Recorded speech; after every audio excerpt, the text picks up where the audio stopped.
turun. Ya? Besok. Oh, besok. Rabu. Setiap hari Rabu atau Tidak tahu ini besok bilang hari apa sih? Tidak mau. Ini dua kali seminggu. Iya.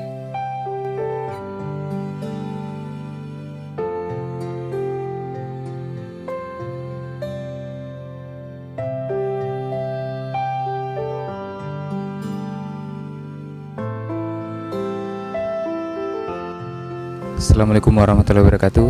Hari ini Selasa 8 Oktober 2019, saya akan menyampaikan amanah dari VP PD Harapan berupa popok, roti, dan uang cash buat kakek si tujuh. Untuk lebih lengkapnya, simak videonya dari awal hingga akhir.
Bu, ini ada titipan dari BPPD Harapan. Ya, ini popok dengan roti dengan makanan. Harganya itu sekitar 600. Terus ini sisanya 400.